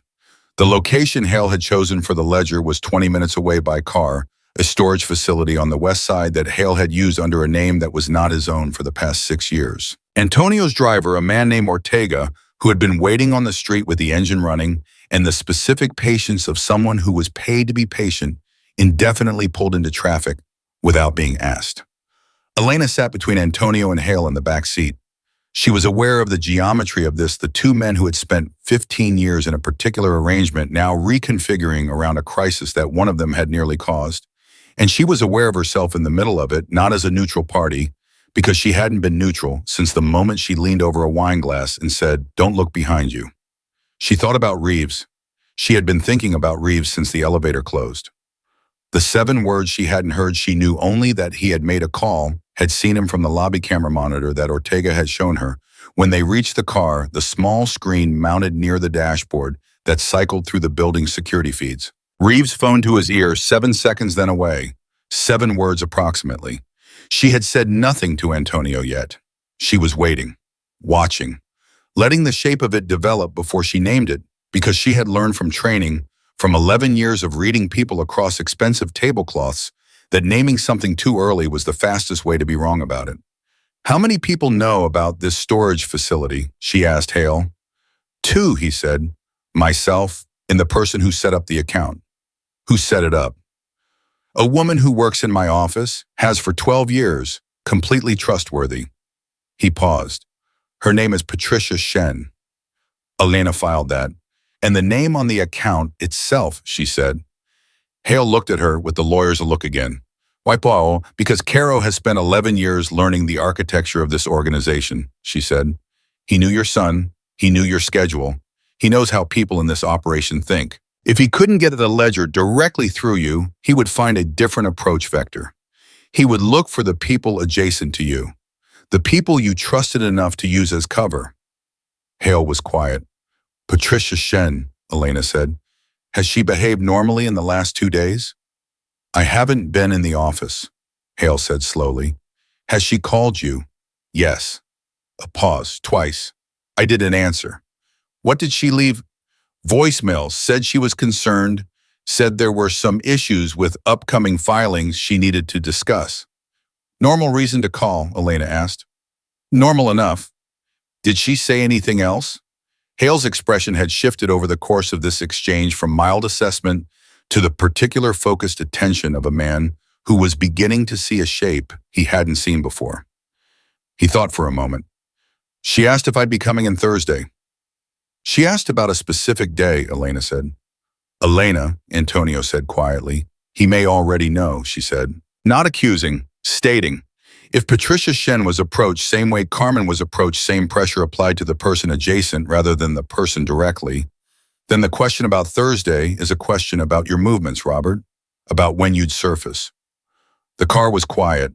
Hale's phone, the cracked one, buzzed in his hand. He looked at it. He turned it so Elena and Antonio could see the screen. It was a text from Patricia Shen.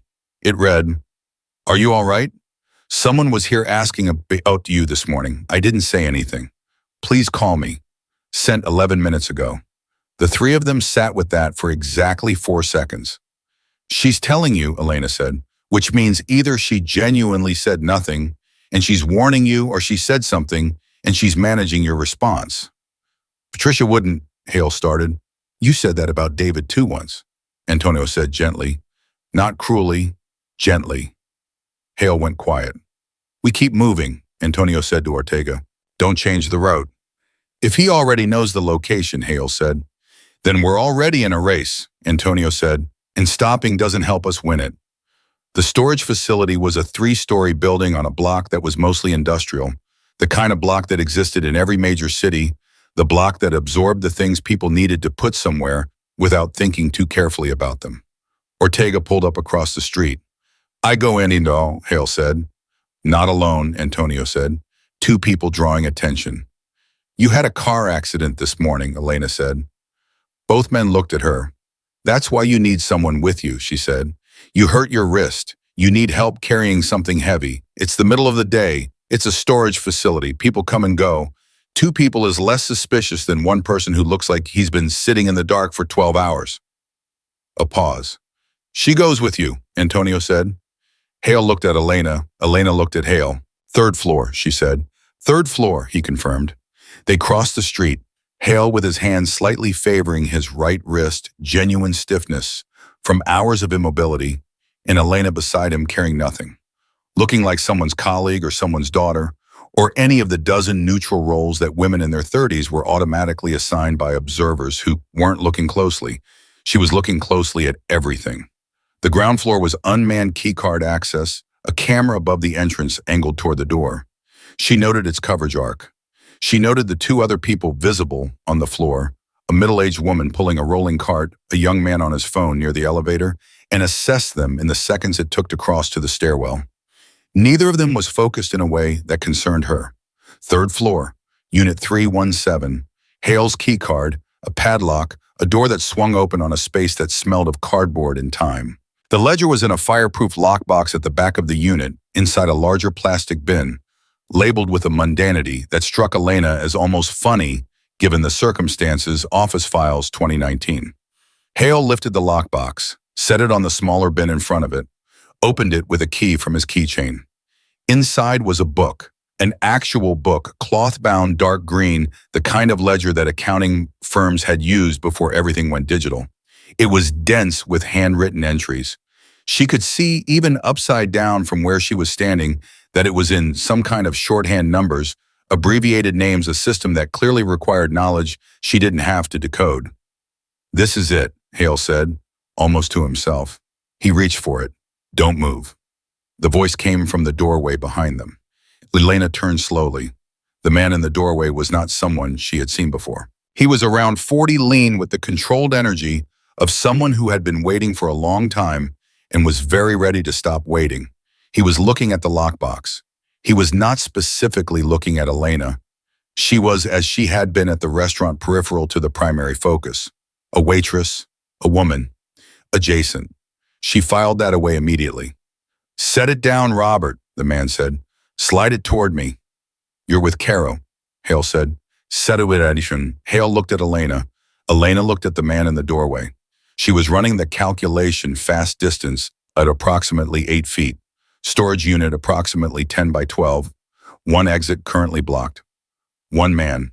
No visible backup, but visible backup was not the same as actual backup. She thought about the man who had come through the service entrance at Palazzo. She thought about Diego in the cast iron pan. She thought about Antonio across the street in a car that was one phone call from knowing what was happening in Unit 317 right now. Her phone was in her pocket. She could not reach it without the man seeing her reach for it. I'll slide it, she said. The man looked at her, for the first time actually registering her. I'll slide it to you, she said again calmly. Robert has a wrist injury. I'll do it. She looked at Hale. Robert, let me. Hale was watching her face. He was a lawyer. He spent his professional life reading what people communicated beneath what they said. He read something in Elena's face now, and he stepped back from the lockbox. Elena crouched down. She picked up the lockbox with both hands. It weighed approximately 20 pounds. She registered this the way she'd registered the weight of the crock at Palazzo, not as information she would need, but as information she had. She stood up. She looked at the man. Before I give this to you, she said, I want you to understand something. Slide it over, he said. The man you are working for, Caro, do you know what's in this ledger? She said, do you know that your name might be in it? Because if Caro gets this and uses it the way I think he intends to use it, as leverage, as control, everyone in it becomes his property, including whoever helped him get it. The man's eyes shifted. Fractionally, she caught it. That's not something he told you, she said. Slide the box over, he said. But there was something different in his voice now, a degree of uncertainty that hadn't been there 20 seconds ago. She had found an edge, and she was standing on it, and she needed 10 more seconds. My name isn't in it, she continued, but yours might be. And the moment this changes hands, you have no leverage to ask questions. You have no position except the one Caro assigns you. She paused. Which is the same position you have right now, expendable, and probably the only person in this chain who can be directly connected to what happens today. He was listening. She could see him listening, could see the calculation running behind his eyes. And she thought about what Antonio had said, you think in a way that separates the emotional from the structural, even when you're feeling both at once. She was terrified. Her hands were completely steady. Step aside, she said. I can't. Step aside, she said again, and her voice was the voice of a woman who had walked back into a dining room when everything in her body said run, who had stood in a kitchen with ceramic pieces in her hands and said thank you to a 22-year-old line cook who had sat at a table with the most dangerous man in Chicago and said, because I was already in it. You can walk away from this right now, and whatever's in that ledger, whatever connects you to any of this, stays unread. The silence lasted 3 seconds. He stepped to the side of the doorway. Not fully clear. Enough.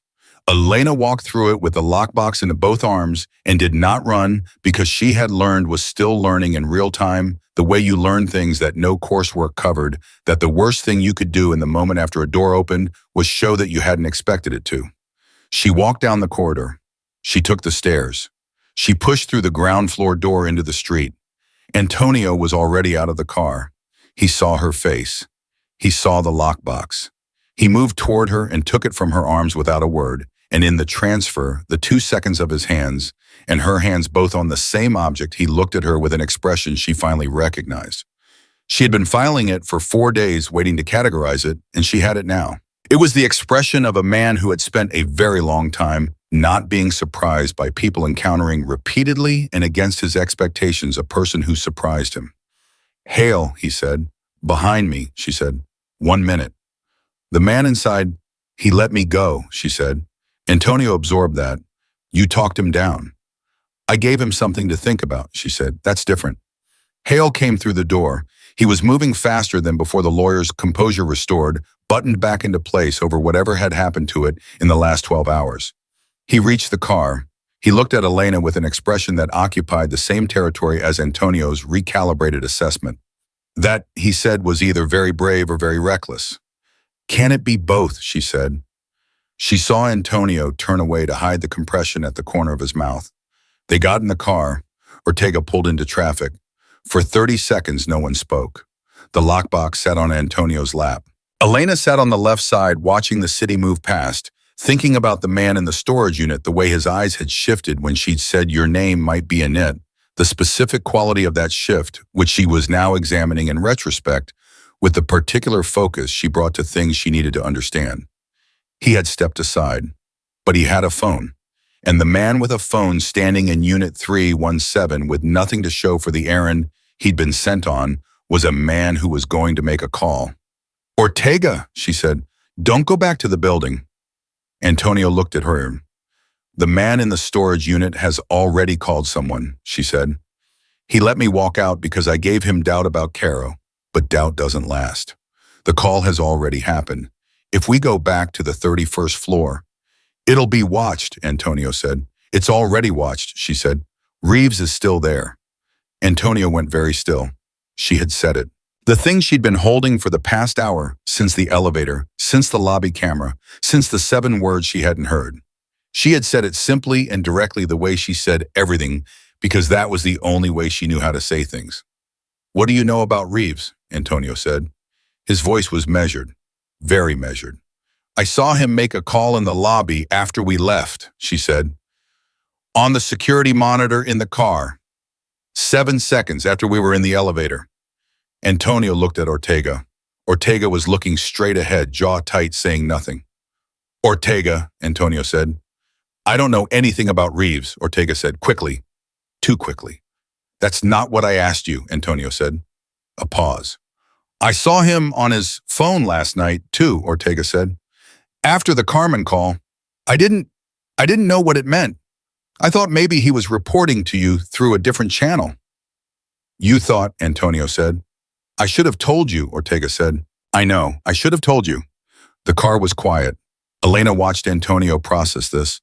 Watched the information land and integrate, watched him sit with the fact that the man he had left guarding the apartment, the man who had arranged Carmen's call, the man who had been present for every conversation about Caro and the ledger and Robert Hale and Unit 317, that man had been on a phone twice that they knew about. He knows where we went, Elena said. Yes, Antonio said. He knew before we left, she said. He heard everything. Yes. So Caro didn't just have someone in the storage facility as a contingency. She felt the pieces locking into place with the cold mechanical precision of a thing that had always been true being revealed rather than constructed. He knew we were going there. He sent someone he expected to be able to handle 2 people, one 60-year-old attorney and a waitress, because those are the people Reeves told him were coming. Which means, Antonio said quietly, Caro underestimated the waitress. She looked at him. Again, he said, and this time she didn't file the expression on his face. She recognized it immediately without hesitation, with a clarity that surprised her, not because it was complicated, but because it was simple, and simple things were sometimes harder to see than complicated ones. He trusted her. Not provisionally, not strategically, the way you trusted someone who had shown you repeatedly and under circumstances that removed every possible pretense exactly what they were made of. Ortega, Antonio said. New destination. He gave an address. Where are we going? Hale asked. Antonio looked at the lockbox in his lap, then at Elena, then at Hale. Somewhere Reeves doesn't know, he said. Somewhere no one knows except the 3 of us as of right now. He looked at Elena. And you, he said, are going to help me figure out what we do next. Because in the last 4 days, you have outthought every person in this situation who has spent their entire professional life in it. A pause, including me. Once. She absorbed that. Only once, she said, the compression at the corner of his mouth. Twice, he admitted. The car moved through Chicago, through a city that was indifferent and enormous and full of people who had no idea that the ledger on Antonio Bandini's lap contained their names, that the woman sitting next to him had 2 days ago been carrying wine bottles for $11 an hour, that somewhere in the architecture of the afternoon, a man named Reeves was making calls that were going to produce consequences that none of them could fully predict yet. The lockbox sat between them. The ledger inside it waited patient as an old secret for the moment when someone would finally have to decide what to do with everything it knew. Elena looked out the window. She thought about a small office with plants on the windowsill, soft lighting, people who felt safe enough to talk. She thought about how far she was from that. She thought about how certain she was in this moment that she was exactly where she was supposed to be. She wasn't sure what that said about her. She suspected she'd have time to figure it out later, if there was a later. Ortega drove. The city moved around them, and the afternoon folded into itself, and whatever was waiting at the next address held its position and waited for them to arrive.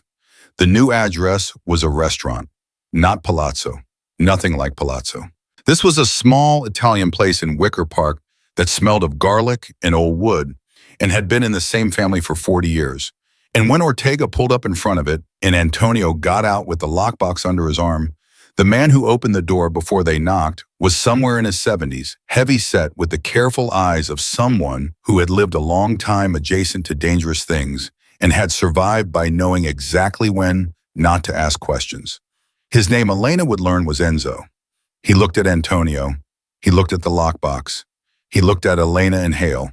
He stepped back from the door without a word and let them in. The restaurant was closed mid-afternoon between lunch and dinner service, the chairs still up on half the tables. Enzo led them to the back, past the kitchen to a room that was used for private dining and was right now simply a room with a table and chairs and no windows facing the street. Antonio set the lockbox on the table. He didn't open it. He looked at Hale. "Sit down, Robert." Hale sat. Antonio remained standing. He looked at Elena. "You said Reeves made a call after we left. How certain are you?" "I saw him on the monitor," she said. 7 seconds. He put the phone away immediately after. He wasn't reporting to you because he would have called you directly and you would have taken the call. He had a separate line. "He's been with me for 6 years, Antonio said. "I know," she said. She didn't soften it. There was no version of this that benefited from softening. Caro spent 11 years building this. 6 years on Reeves is not impossible. It might have been recent pressure applied something Caro found the same approach he used on Hale. Find the leverage, find the person, own the channel. Antonio was quiet. "He knows about Enzo's place?" Hale asked. "No," Antonio said. "This is the one place I never discussed in any context where Reeves was present. Enzo is not part of the organization. He is..." He'd pause. "Personal, old." Elena heard what was underneath that word. Old.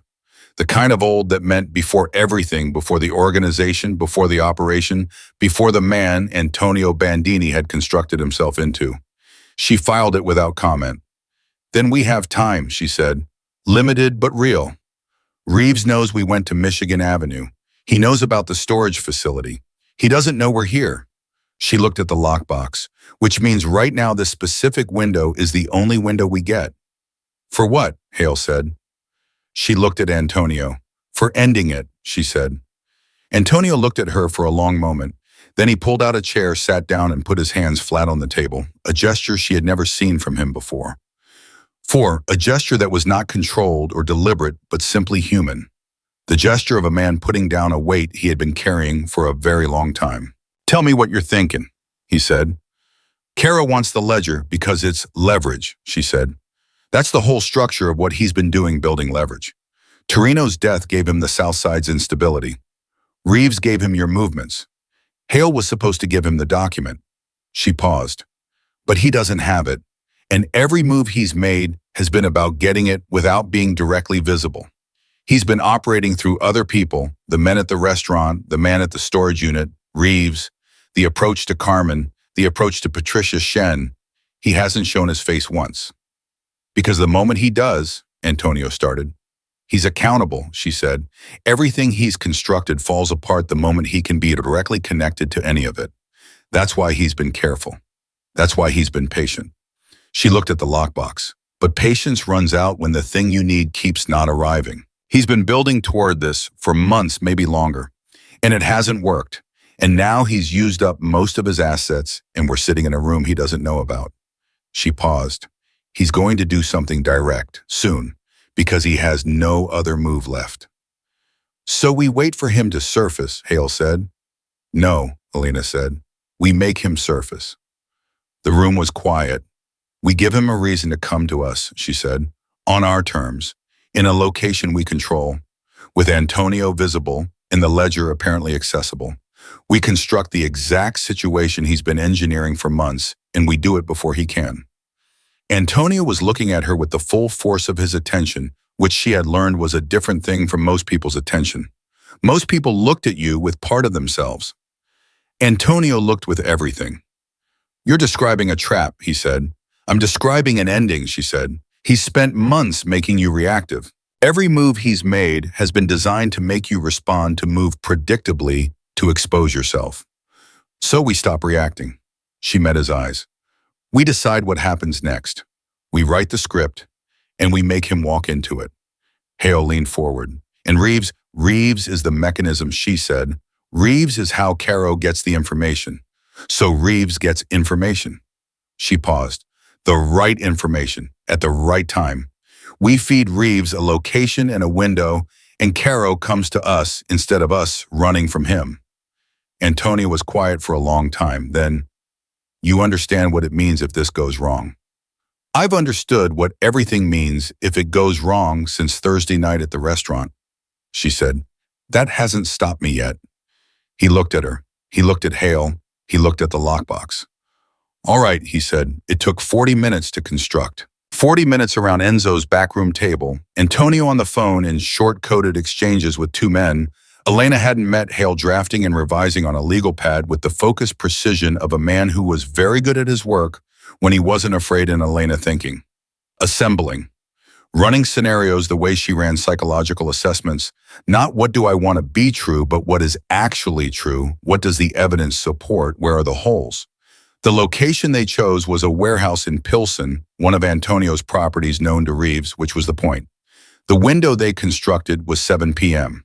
The information that would reach Reeves was that Antonio was meeting a federal contact at that location to discuss options, the specific language calibrated to sound like exactly the kind of desperate move that a man under pressure might make, and exactly the kind of threat that would make Caro decide he had no more time to be patient.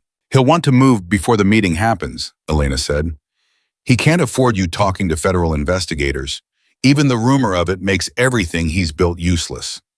So he comes to Pilsen, Antonio said. He comes himself this time, Elena said, because every other option is exhausted, and because he'll think you're cornered. Will he come alone? No, she said, but he'll be at the front. He'll want to be there when it's over.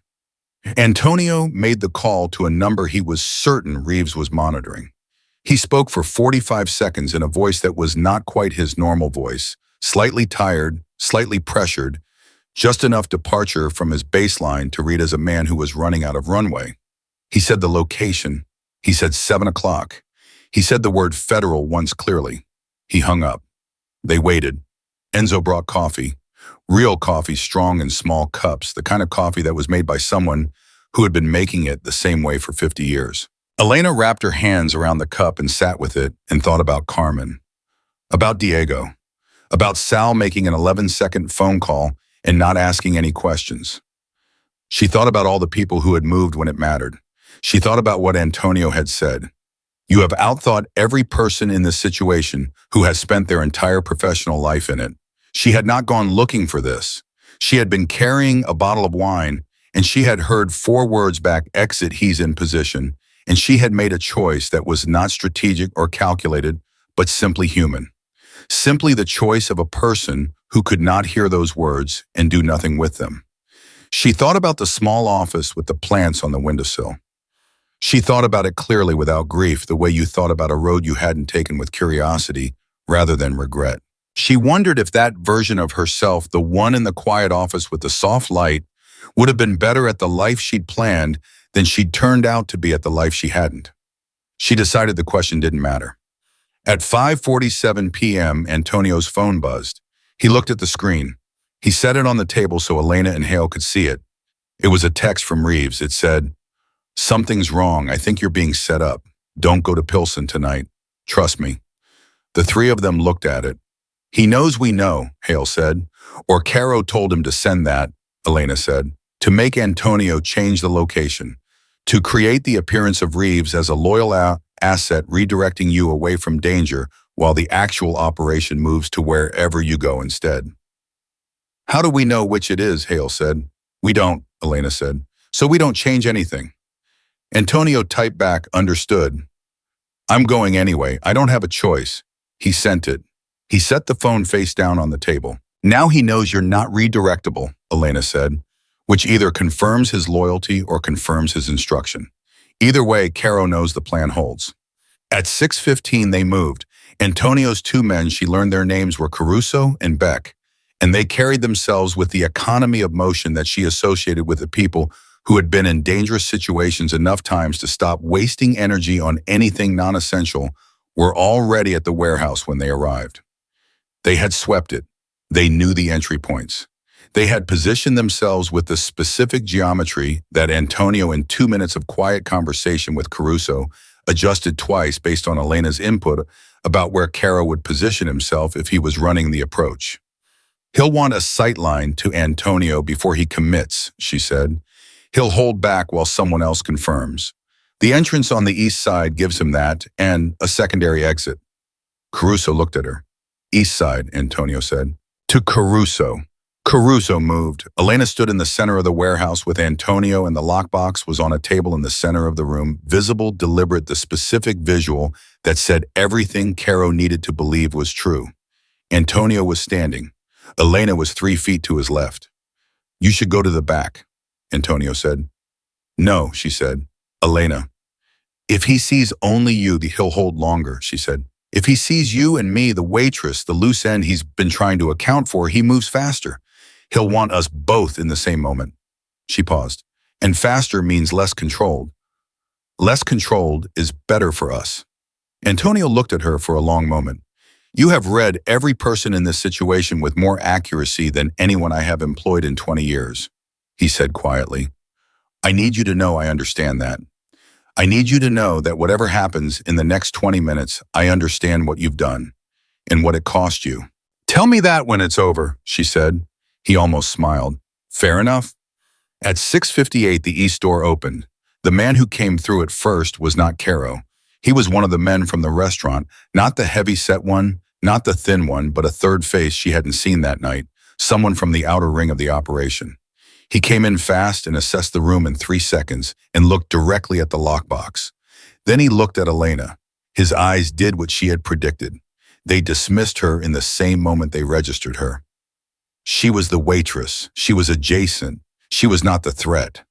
Behind him through the same door came Vincent Caro. She had constructed him in her mind over 4 days from the fragments, 11 years inside the organization patient. Systematic, the man who knew every pressure point and how to apply it, and the person who walked through the door matched the architecture of what she had built. He was in his late 40s, medium build, completely unremarkable in appearance, which she understood immediately was not an accident, but a cultivated quality. The same quality that Antonio had in the opposite direction. Antonio's stillness drew the eye. Caro's everything repelled it. He was the kind of man you didn't remember after he left a room. He looked at Antonio.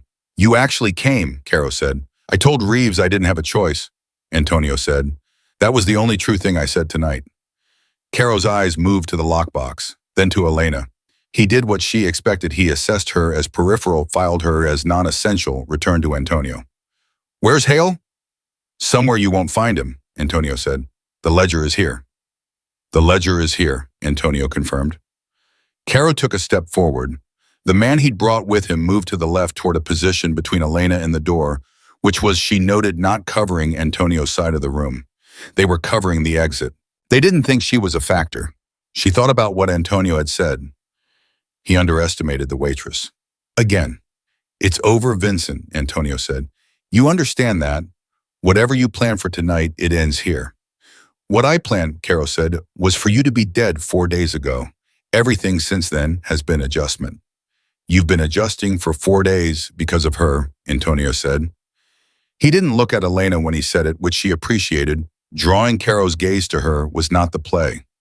Not yet. A waitress heard 4 words and made a decision. That's all it took to unravel 11 years of work. Does that tell you something? Caro's jaw tightened. It tells me I should have had the restaurant staff cleared.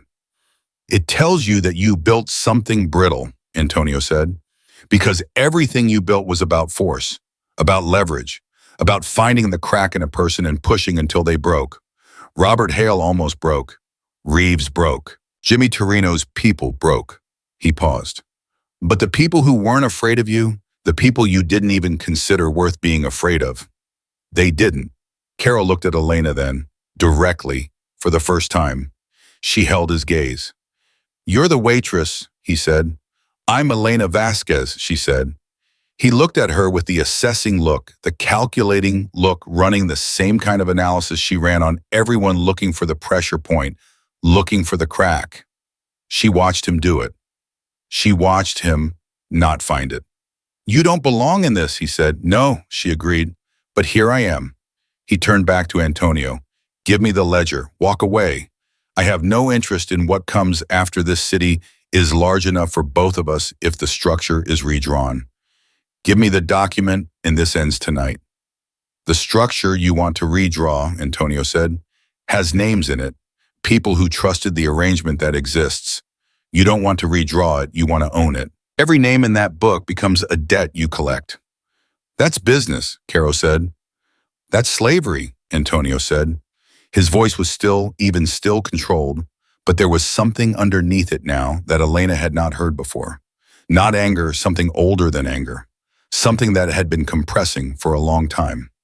11 years. I gave you 11 years and an organization and a position that most people in this world would not have been trusted with. And you spent those 11 years looking for the exit that would let you take everything. I spent 11 years watching you make decisions that affected hundreds of people as though you were the only one entitled to make them, Caro said. I spent 11 years being adjacent. The word landed on Elena like cold water. Adjacent. The same word she had applied to herself. The same position. The person who was present but peripheral. The person who was there but not seen. She felt the sudden vertiginous understanding of what Caro was not a monster. Not a cartoon villain, but a man who had spent a decade feeling exactly what she had spent 11 years feeling in a restaurant invisible. Present, uncounted. And had chosen the worst possible response to it. She thought about that for exactly 1 second. Then she thought about Carmen's daughters, about Hale's son, about the people whose names were in the ledger that Caro wanted to convert into leverage, about the difference between feeling unseen and deciding that the solution was to make everyone else afraid of you. You could have left, she said. Caro looked at her. At any point in 11 years, she said, you could have built something else, something that was yours that no one else had a claim on. Instead, you stayed and planned and waited to take something that someone else built. She paused. That's not ambition. That's resentment wearing ambition's clothes. The room was very quiet. Caro's expression had changed. She had found the crack, not the leverage crack, not the pressure point, but the real one, the one that a psychology degree and 11 years of reading people had taught her to look for. The crack that was simply true. You don't know anything about me, he said, but the voice was different, thinner. I know what I see, she said, and I've been wrong about very little in this room. That was when Caruso came through the door behind Caro. Beck came through the door on the other side simultaneously. The man Caro had brought the one positioned between Elena and the exit turned and found himself between two people who had been waiting for the specific moment when Caro's attention was elsewhere, which was this moment, and he made the only sensible decision available to him, which was to put his hands up. Caro turned. He saw Caruso. He saw Beck. He turned back to Antonio. And he went still in the way that Elena recognized, not the practiced stillness of patience, not the controlled stillness of someone performing calm, but the stillness of a man who had run out of moves and was standing in the exact gap between what he'd planned and what had actually happened. The federal contact I mentioned to Reeves, Antonio said. I told you that was the only true thing I said tonight. That wasn't entirely accurate. Carol looked at the lockbox. There's a federal contact, Antonio said. He's been outside for the past 6 minutes. Everything that's been said in this room since you walked through that door, including your admission regarding Torino, regarding Reeves, regarding the restaurant, has been recorded. He paused. That was the true thing. Carol looked at Elena. She looked back at him. You used the ledger, he said to Antonio. Not a question, a realization. I used the threat of the ledger, Antonio said. What's actually in this lockbox? He picked it up, turned it over, and set it back down. Is 11 years of patience running out, and a waitress who was smarter than every person you had in the field. Caro said nothing. The contact outside has your name, Antonio said, and Reeves's, and the names of everyone you used in the last 4 days. The ledger itself goes back in trust untouched, as it has been for 9 years. He looked at Caro steadily. It was never the document you should have been afraid of, Vincent. It was the people you underestimated. Caruso put a hand on Caro's shoulder. Caro did not resist. He looked in this moment less like a man who had spent 11 years constructing an elaborate architecture of betrayal, and more like what he actually was, a man who had been tired for a very long time and had finally, in the worst possible way, been allowed to stop. He looked at Elena one more time as Caruso moved him toward the door. He didn't say anything. He looked at her the way people looked at the thing they hadn't accounted for, the variable that hadn't appeared in any of their calculations, the element that had changed everything. She held his gaze until he was gone. The warehouse was quiet. Beck escorted the second man out. Ortega appeared in the east doorway. He had been outside, she realized the entire time, positioned where she couldn't see him, but where he could move on a signal from Antonio that she also hadn't seen. She was going to have to get better at reading Antonio's signals. She filed that thought and registered with a small, distant surprise that she was thinking about future interactions as though they were a given. Antonio stood across the room with the lockbox in his hand. He looked at her, she looked at him. For a moment, neither of them said anything, and the silence was different from all the previous silences, not pressurized, not weighted with what hadn't been named yet. Simply the silence of two people in a room after a very long 4 days, breathing the same air, present to the same thing. Is it actually empty? She said. He looked at the lockbox. No. The ledger is in there. Yes. You bluffed him about the federal contact. He looked at her. There's no recording, she said. A pause. There is a federal contact, he said carefully. Whether he was outside and whether the room was wired is a matter of some Antonio. He was quiet for a moment. No, he said. There is no recording. She breathed it out. So Caro walks. Caro is handled, Antonio said, quietly, firmly, in a tone that did not invite follow-up questions about the precise nature of handled, in which Elena for the first time chose not to interrogate. Some things she was learning were better understood in outline than in detail. What happens now, she said, the same question she'd asked at table 4. 4 days and a lifetime ago, Antonio set the lockbox down. He looked at her with the expression she had finally fully categorized, the one that had been developing across 8 months of Thursday evenings and 4 days of a crisis that had remade both their lives in ways that neither of them had chosen, and both of them had navigated by being ultimately more than the roles they'd been assigned. Now, he said, you stop being a waitress. I haven't been a waitress since Thursday, she said. No, he agreed, you haven't. He picked up the lockbox. What I'm offering you, he said, is not simple. It is not safe. It will require everything you've been using for the last 4 days and more, and it will cost you things I can't fully enumerate in advance. He paused. But you will never be invisible again. You will never be adjacent again. And you will never again be the person that everyone in a room has failed to account for. He looked at her directly. Because I will account for you. Completely. She thought about it. She thought about it for the length of time it deserved, which was not very long, because the truth was she had been thinking about it since table 4, since the moment he'd said, and now you need to understand what that means. She had been working her way toward this answer for 4 days through warehouses and storage units and backroom tables, and the answer had been the same every time she got close enough to see it clearly. I have one condition, she said. Carmen, she said, her daughters. Whatever exposure she carries from this, you make it go away. Completely. She goes back to her life and nothing from the last 4 days touches her. Antonio nodded. Done. In Hale's son, she said, whatever Caro had on David, you bury it. Also done. She looked at him. And Diego, she said, the compression at the corner of his mouth, the line cook. He hit a man with a cast iron pan for me, she said. He deserves something. I will ensure Diego has excellent opportunities in his culinary career, Antonio said with a gravity that was completely sincere and also just slightly amused. Good, she said. She looked around the warehouse at Ortega near the door at the empty table where the lockbox had been at the east entrance, where Caro had walked in and run out of moves at all of it, the physical residue of 4 days that had started with a bottle of Barolo and 38 feet of restaurant floor.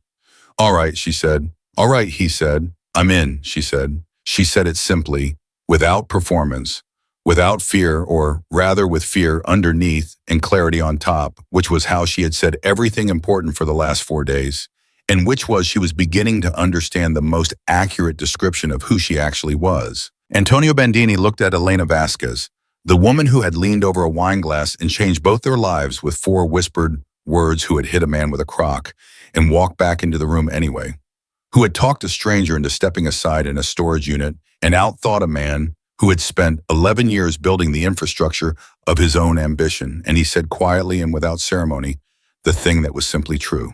I know, he said. He had known since Thursday. They walked out of the warehouse together into a Chicago evening that smelled of lake water and coming rain, and the city moved around them the way it always moved, indifferent, enormous, full of people who would never know what had shifted in its architecture today, and Elena Vasquez walked into it not as a woman who had stumbled into something she couldn't control, but as a woman who had looked at everything she was made of and found out under the most unforgiving possible conditions that it was enough. More than enough. It had always been enough. She just hadn't known until a Thursday evening, with a bottle of Barolo and 4 words through a restaurant's careful air, that she'd been waiting for the right moment to prove it.